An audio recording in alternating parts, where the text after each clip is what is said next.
আসসালামু আলাইকুম রহমতুল্লাহ। Good time to all of you dear viewers. আজকে আমরা শিখব হচ্ছে দুইটা শব্দ মিলে নতুন একটি শব্দ গঠন করব। চলুন শুরু করা যাক।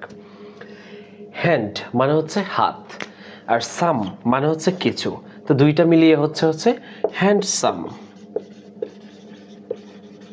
হ্যান্ডসাম হ্যান্ডসাম মানে হচ্ছে সুদর্শন।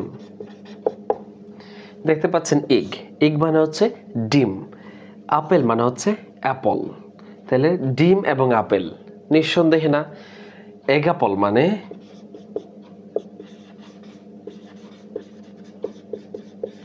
মানে হচ্ছে বেগুন। আপনারা দেখতে পাচ্ছেন লেডিস, লেডিস মানে হচ্ছে মেয়ে। ফিঙ্গার মানে হচ্ছে আঙ্গুল।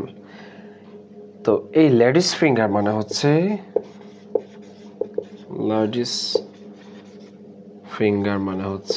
ঢেঁড়স। লেডিস ফিঙ্গার মানে হচ্ছে ঢেঁড়স। স্ট্যান্ড ইন, স্ট্যান্ড মানে হচ্ছে দাঁড়ানো, ইন মানে হচ্ছে ভিতরে। এই দুটা মিলে হচ্ছে স্ট্যান্ড ইন। স্ট্যান্ড ইন মানে হচ্ছে প্রতিনিধি। প্রতিনিধি। আর্থওয়ার্ম,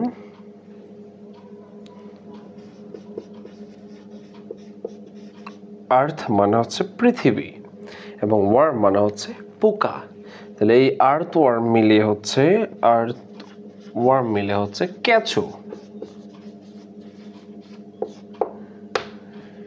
ধন্যবাদ সবাইকে। সো আপনারা ভিডিওটা কেমন হয়েছে আপনারা মতামতের মধ্য দিয়ে আমাদেরকে জানাবেন। আপনাদের একটি কমেন্টই আমাদেরকে আরও সামনের দিকে এগিয়ে নিয়ে যেতে সহযোগিতা করে। সবাইকে অনেক অনেক ধন্যবাদ। আল্লাহ হাফিজ।